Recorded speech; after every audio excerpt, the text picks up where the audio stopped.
Today's podcast is brought to you in part by Real Marketing, the only marketing firm recommended exclusively by the Institute. Real Marketing utilizes over 25 years of expertise, and their products are built and customized for you to dominate any neighborhood anywhere. Go to realmarketingforyou.com. That's real marketing, the number 4, you.com. Also look for past A State of Mind episodes with CEO David Collins as our guest.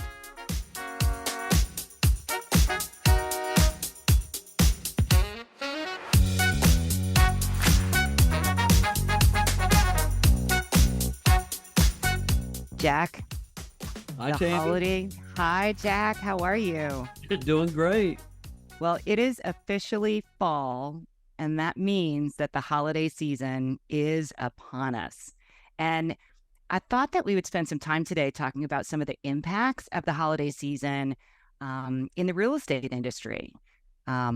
So there's challenges that come with it and opportunities. So let's talk first. Now, Halloween has just passed, and that is an interesting time to show property. Would you agree? Oh, absolutely. It's a fun time to show property. I can't think of a better time than the holidays, particularly that one, for prospective buyers to really get a sense of the neighborhood, right, and the neighbors based on how they decorate. What kind of things do you see? Well, it's funny you mentioned that because, we get asked all the time, all of us do, about what the nature of a neighborhood is. What's the vibe of the neighborhood?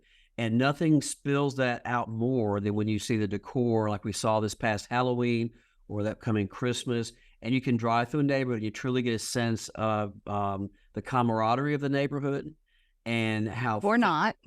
or not, exactly right. So when we go to, we've got a lot of luxury communities all around the Nashville area. And I do a lot of work, particularly in Williamson County and Brentwood and Franklin. And our areas are known for the schools, so there's lots and lots of kids here. But what happens naturally over time is people move into a new neighborhood with young kids, and the kids get older and older. They graduate high school, they move away, but the parents are still there, these gorgeous homes, and you watch the character and the nature of the neighborhood change. So we have some neighborhoods, a lot of the newer neighborhoods have lots and lots of, we had lots of Halloween decor out and all the as you mentioned, we talked earlier about skeletons and pumpkins and all the fun things out on the lawns. And we have other neighborhoods that look a little more like, we're just pre-retirement, we don't want to decorate too much, so it's interesting to see how that plays out and how the personality of the neighborhood comes through with the decor. It sure does. And so next up, we've got Thanksgiving, which is a little more benign in terms of people Sure. decorating their houses, but then the December holidays, right? All of them from Christmas to Hanukkah, Kwanzaa, all of that sort of thing.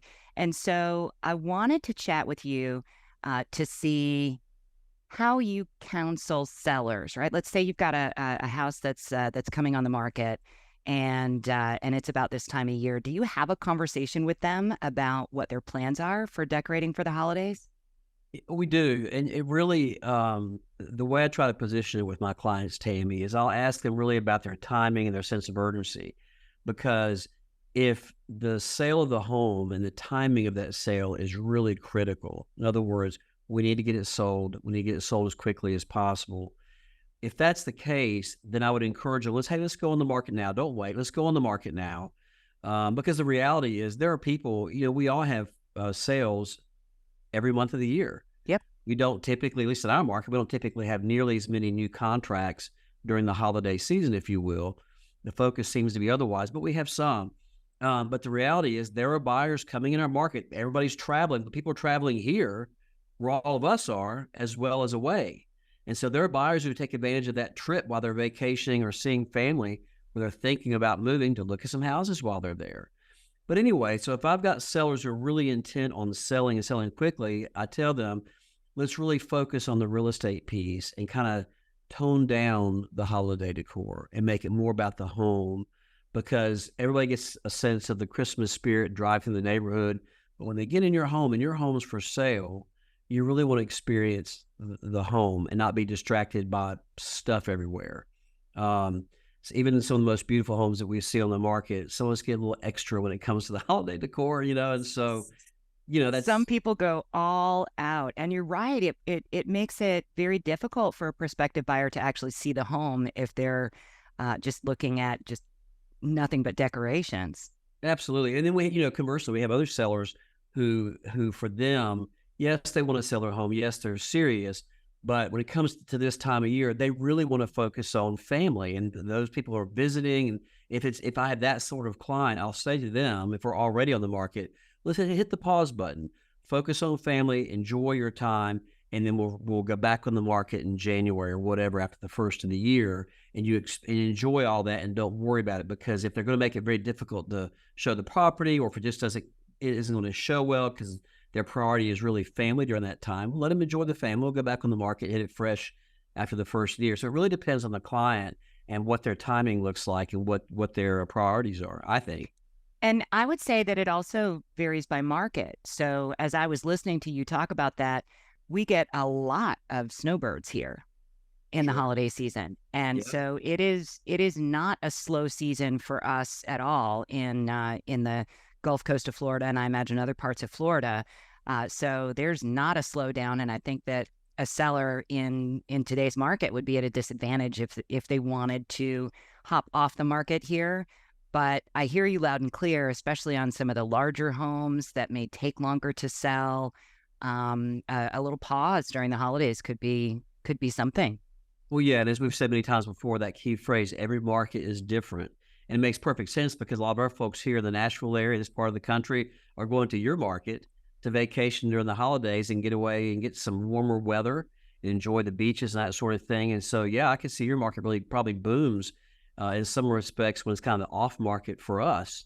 So that makes perfect sense. You have to really Yes, evaluate your market. certainly the second home market, and I think those properties are less likely to be all in on the holiday decor. But when I think also not just about the things that people put up, but also the potential for them to tread on kind of thin ice as it relates to religious holidays, right? Sure. So some people are really, really extreme on their decor that may be off-putting to somebody from a different faith, and so that's something that I have a conversation with my clients about for sure.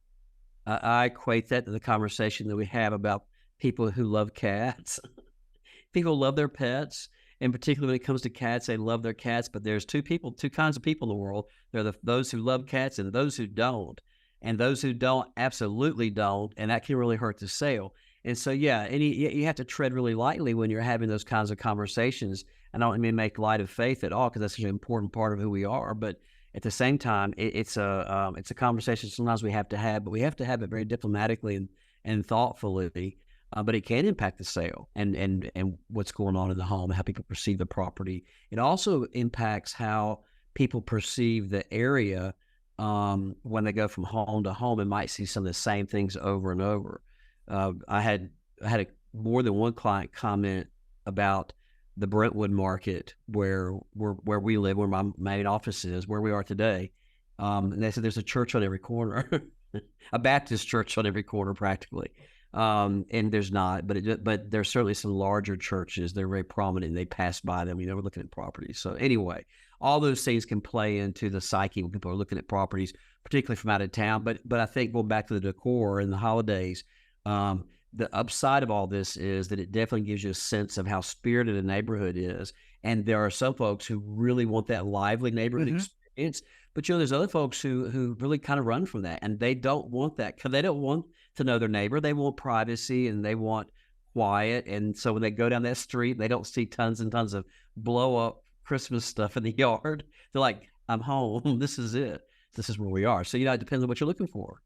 I'll have to drive down a particular street in a neighborhood that just came to mind that I saw the largest blow up reindeer that I have ever seen. It was every bit as large as the two-story house that it was sitting in front of.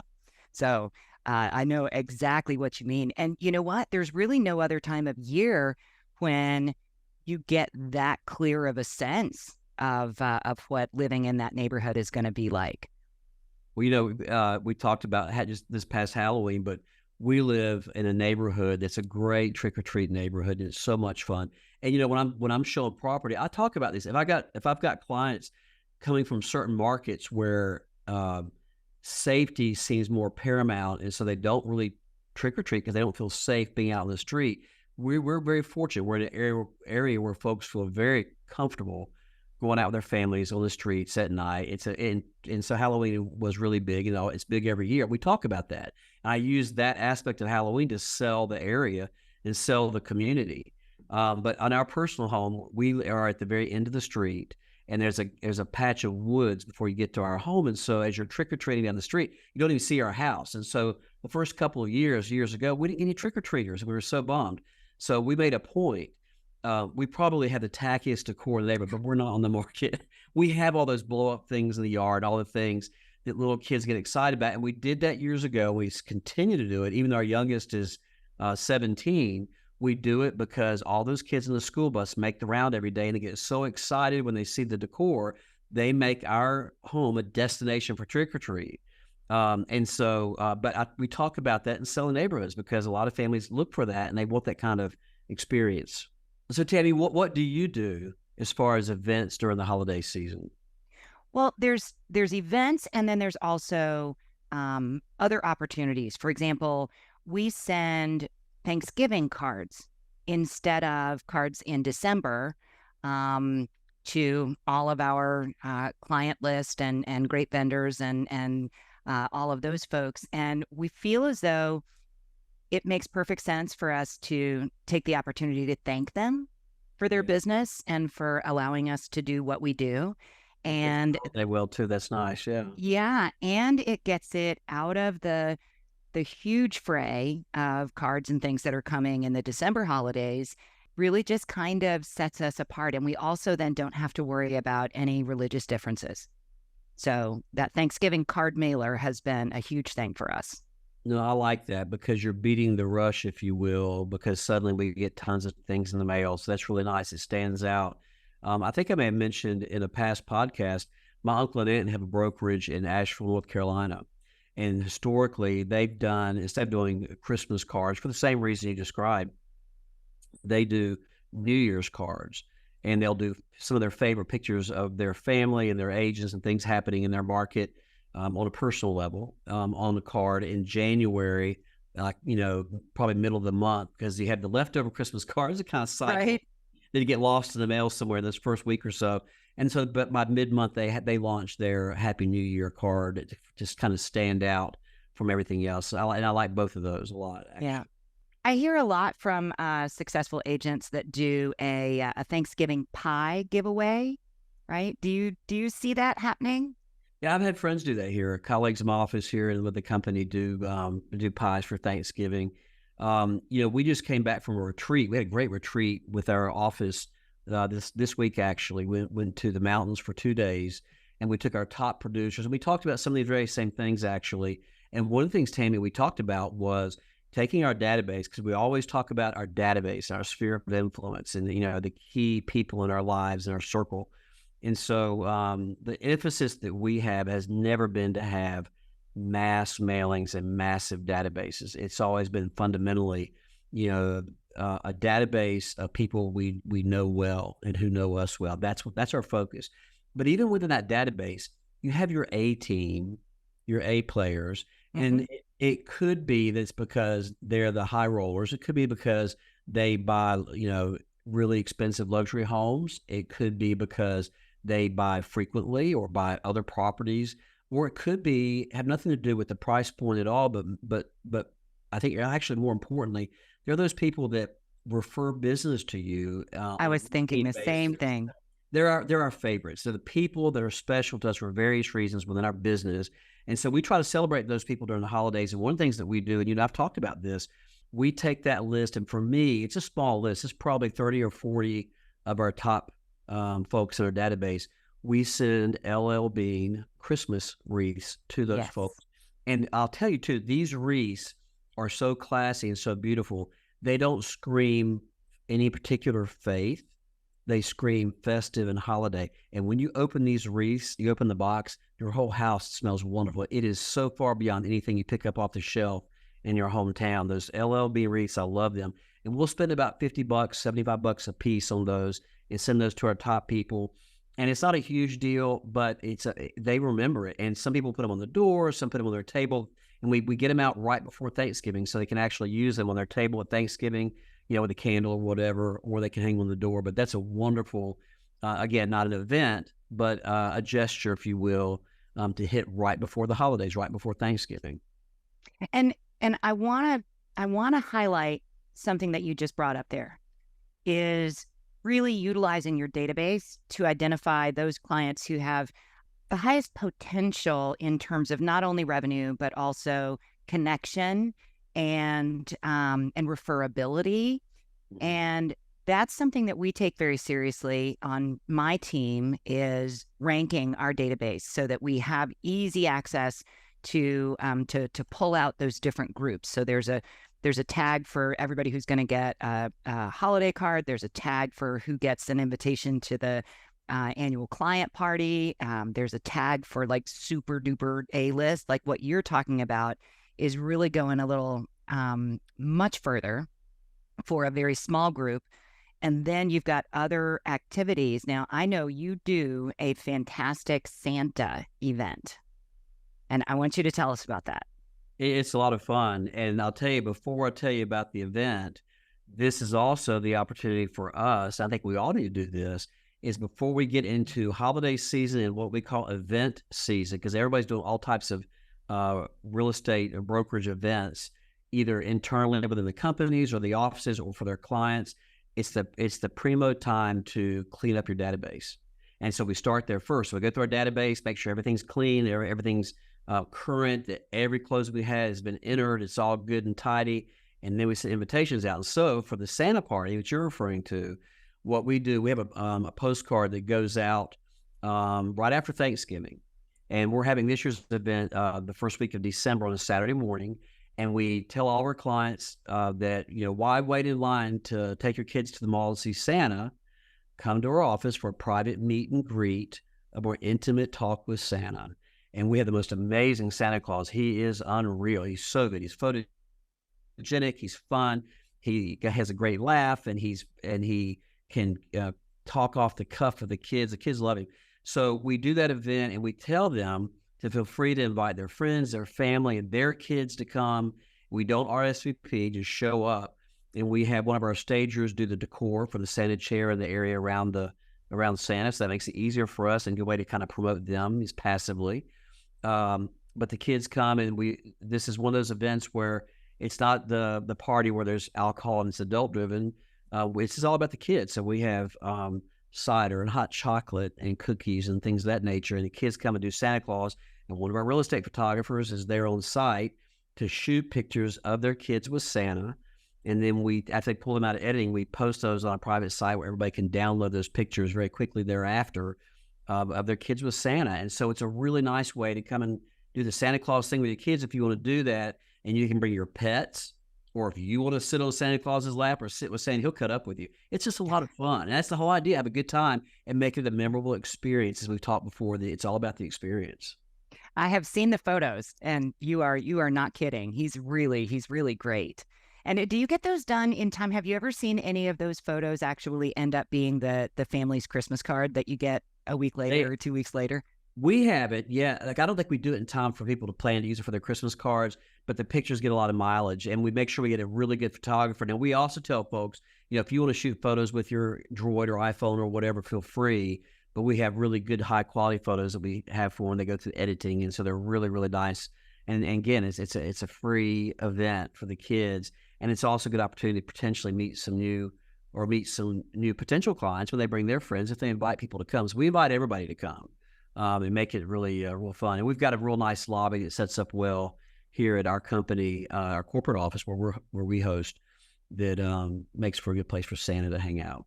How many people do you usually have for that? It varies, and we've done variations of this through the years. We did, and then I'll answer your question. We did a earlier version where we hosted a party at Krispy Kreme, and we invite everybody to come and get a box of donuts for their family. and or sit and hang out with us, have donuts and coffee or whatever. And so we did that for years and years. And that was really fun too. Again, it's not an expensive event, but so much fun and so much mileage and great photo ops. And we've had, as few as 25 to 30 during COVID, Mm. as we were distancing and we're sitting outside, not inside Krispy Kreme, to as many as 150, 200 when it's been, those really busy years. So it depends. But like I said, we don't do RSVP. The Santa thing, what we really try to capitalize on now, hosting it at our corporate office, we're right beside one of the major shopping malls, one of the upscale shopping malls here in town. And so we encourage them to kind of tie those things together, come by, meet Santa, have a good time with the kids, then go shopping. Or maybe if a couple comes with the kids, one goes shopping with the list from Santa and the other goes back home. Who knows? But it's just a great way to tie those two events together and make it a convenient stop on the way to the Christmas shopping or holiday And shopping. what you've been describing is things that are a little different, right? You don't have to spend a ton of money. It doesn't have to be Right. an elegant, adult, That's right. alcohol-driven event, right? I think it's so easy for us to float in that direction, but taking the time to do something a little different that's really special and meaningful, I Yeah. think that really stands out. Well, it's a morning event too. And so most people this time of year, we don't really have sporting events so much this time of year. We don't really have holiday parties in the mornings, but there's lots of people out doing holiday shopping. And so it's a great way to kind of capitalize on that and do a face to face. And what happens is you'll see clients from years past. And every year it never fails. Somebody shows up and you're so surprised. You never would have, in a million years would have expected them to show up. And it's so pleasant to see them walk through the door like, oh my gosh, how are you? And the kids are big and you're surprised. So it's just really fun doing something like that. And then of course, panic ensues when someone comes to the door and we immediately recognize them. I'm trying to remember the name because Yep. they haven't come to an event for a long time. And I know their names, know who they are, everything on because we've sold them homes and seen their name year after year on the database. But it's been so many years since we've worked together that perhaps we haven't seen them in a while. So anyway, that's how I it goes. I love when those surprises happen, and I feel you on the name escaping me, right? I know what you're talking about. When Um, if you remember the Devil Wears Prada, how oh yes, she had the assistant who would whisper in her ear and give her all the scoop as they were walking through the door. I want one of those. I want some right. stand Yeah, beside me. on my team, we're big fans of Who's He, What's This, and Whatnots, right? And the Yeah, funny of thing course. is that between my mom and Amy, our transaction manager, and I, we usually know exactly who we're talking about. You Right. know, who's he? Right. Who Oh did yeah, the yeah. What's This, Right, right? right, right. But yeah, it doesn't help when you need to call them by name. Do you do anything in particular for clients who have purchased a home in the last year, right? So this is their first holiday in their home. Yeah, we really don't segment them out of the database for something unique in that first year. And I know a lot of agents do. I'm all for it. We try to do something special for them sometime not too long after they close on the home. So we don't bring gifts to closing.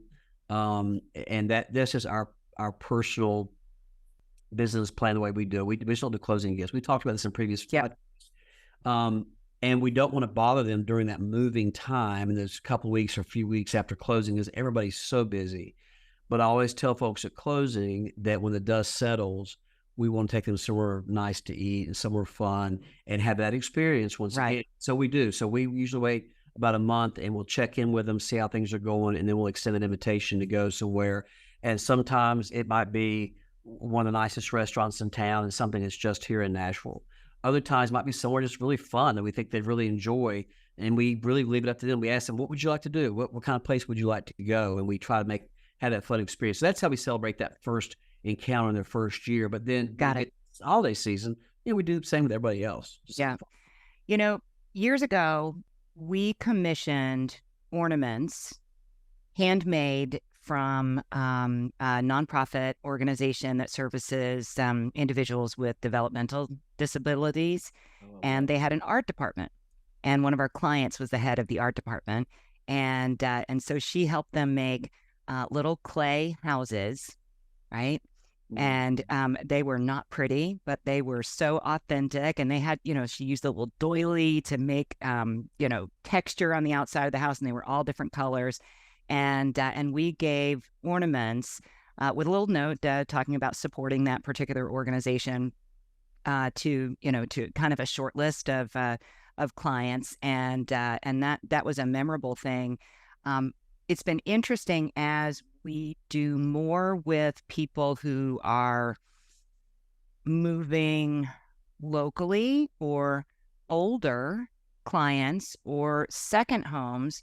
We've had far fewer in recent years that I can think of folks that really made me think I need to do something special for their first year. But this year, as I'm thinking about it, there are a good handful of young um, couples that we have sold to that this really is going to be kind of a big deal in a different way than some of our other clientele. So I'm actually putting that back on the table this year to do some customized ornaments that can cross any faith, but to celebrate their first year.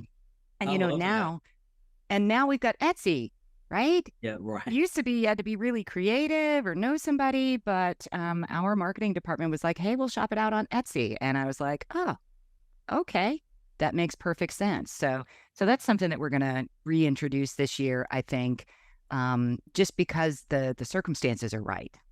Well, and I like that idea too because when you have an ornament that stands out, that's clearly handmade, that then there's a story with it.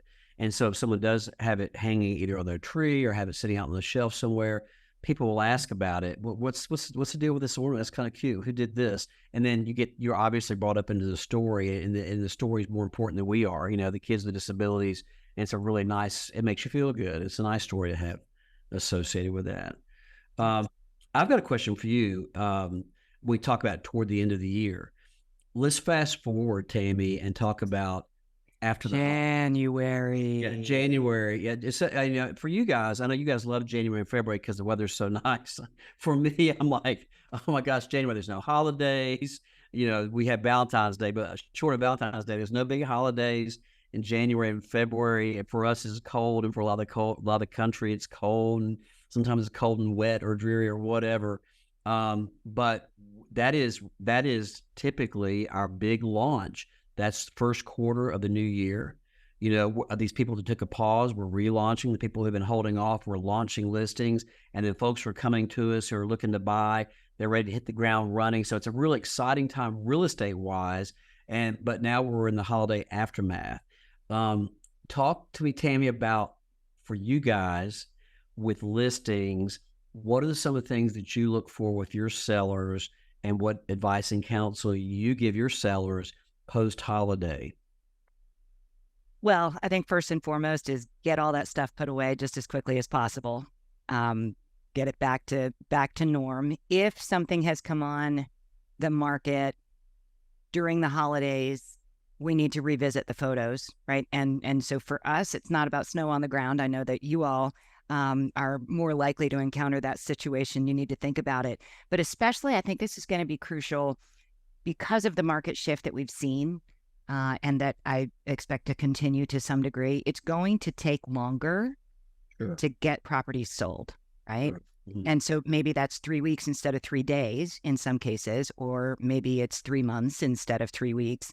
But I think having a frank conversation about hitting the new year running, whether it's something that has been on the market and is being relaunched, or even just freshened up, or a new listing, you need to make sure that there is nothing that is dating the listing in the That's right. photographs, No, I right? think that's really important, and you're right. There's a lot going on because we're talking about there's several layers here. We have the annual post holiday, as you said, get all the holiday decor and stuff out of your pictures. Make sure you don't see, for example, a Christmas tree showing up in March in a listing photo. And we don't have much snow on our market. We joked about that, but there are a lot of folks in the country who have a lot of snow. This time of year, or not this time of year, but throughout the holidays. And if a listing is still in the market toward the end of the first quarter, going into the second quarter, maybe time to do new photography. But yeah, there's so much going on in the marketplace right now that's impacting days on market, politically, socially, culturally, all these things happening that are beyond the normal. This might be a slower time of year sort of thing.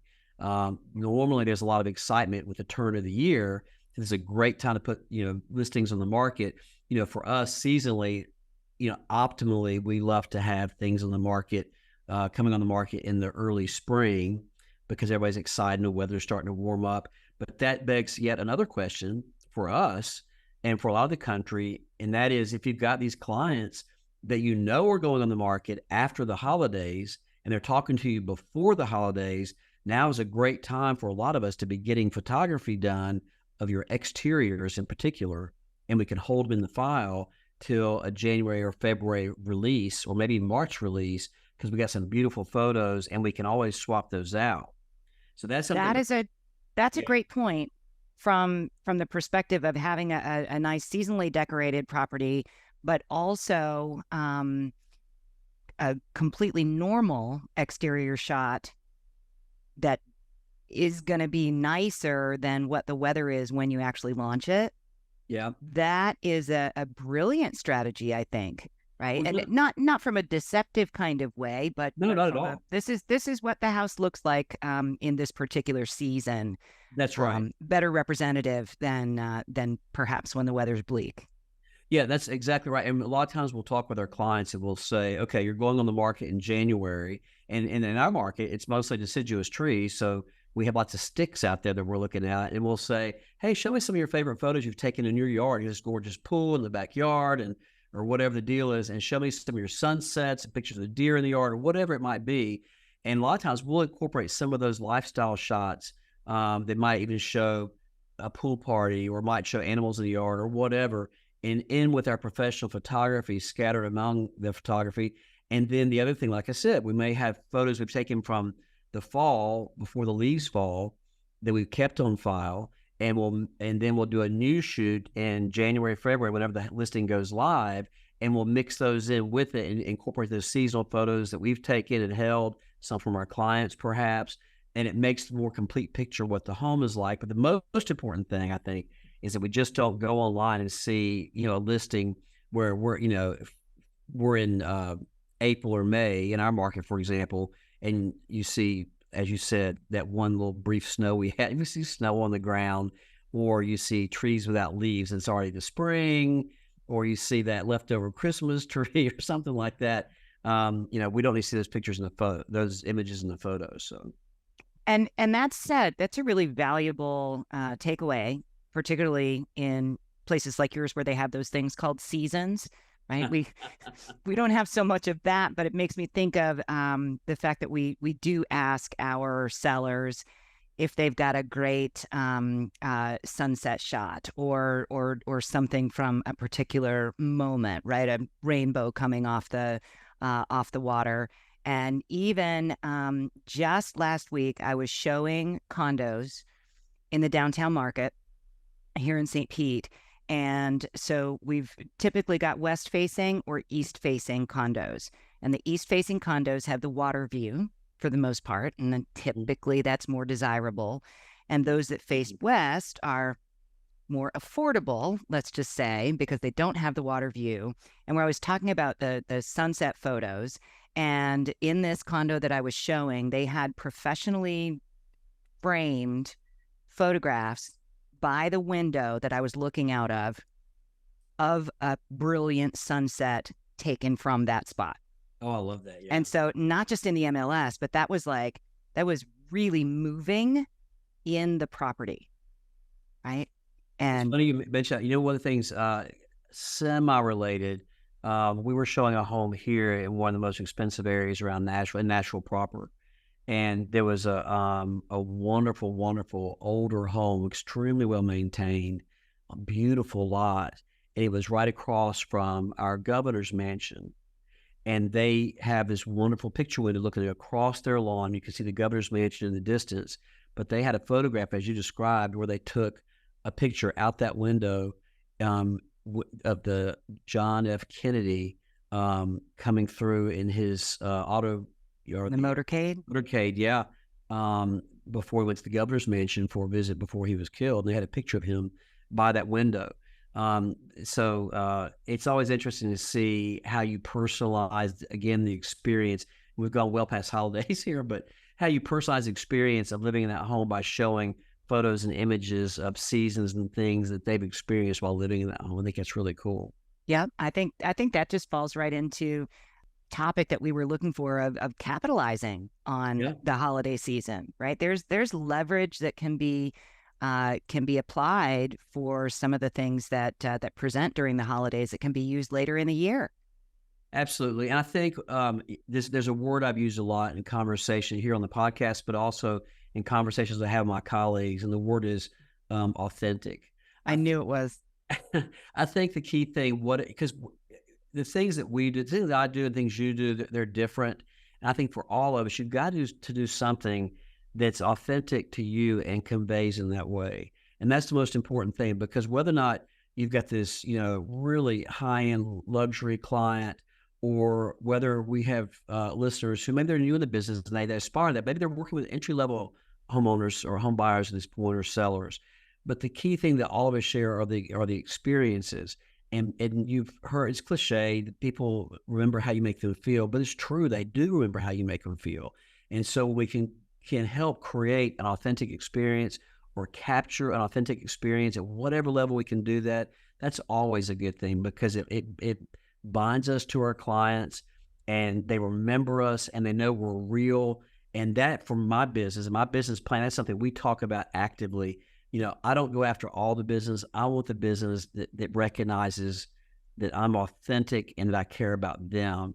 And that's the people I want to do business with. Yes, at the luxury level, of course, that's what we do. But that's the part of the business. That's where I aim. That's the part of the market I aim for. I think that's fantastic. And I know I have actually taken away some good ideas from our conversation that I wasn't expecting, right? Like leveraging some of these things for later in the year. And one of the things that I'm going to put on my plan for next Halloween is to take some photographs of those neighborhoods in Halloween mode that, again, in the same thing that you were just talking about, allow us to share those photos interspersed with here's what this neighborhood is like at different times of the year. And so that's going to be note to self. And I think it resonates right back with what you were saying about authenticity, something that's unique. And that's something that you wouldn't see anywhere else, and could absolutely speak to the right client for the right house. So even if it's just maybe an album in the house, perhaps, that is just seasonal, as opposed to putting a Halloween yard in an MLS photo when it isn't close to Halloween. But I think there's some good takeaways from this conversation about leveraging the holidays. And I can't emphasize enough freshening up the database. So you talked about doing that, as you're getting ready for the holiday season. I think that's absolutely key. And we do it too, right? Who's going to get the card, all of that, review review the list, make sure everybody's there, check and see, did somebody move away that we lost track of, right? So you can clean it up, but then you can do it again right at the beginning of the year as an aftermath of all the holiday activities, right? So that's like a double sword, and that'll take you into the new year with a fresh database. I think that's wonderful. Yeah, it makes you feel fresh coming in the new year also. So it does. Well, speaking of that, we are fresh out of time for today. And so, Jack, I want to thank you again for sharing your time and your expertise and your thoughts with us. I know that the listeners out there always appreciate it, and I hear great comments when I'm out and about in the real estate sphere. Thanks, Tami. All right. Thank you, everyone, so much for joining us on this episode of A State of Mind, the Art of Selling Luxury Real Estate. If you're interested in learning more about the Institute, you can find more at www.luxuryhomemarketing.com. If you like what you just heard, please share it with a friend. And don't forget to subscribe, rate, and review this podcast. And if you've got a hot topic that you'd like us to discuss in a future podcast, feel free to let us know. Send an email to info@luxuryhomemarketing.com. Thanks so much for listening.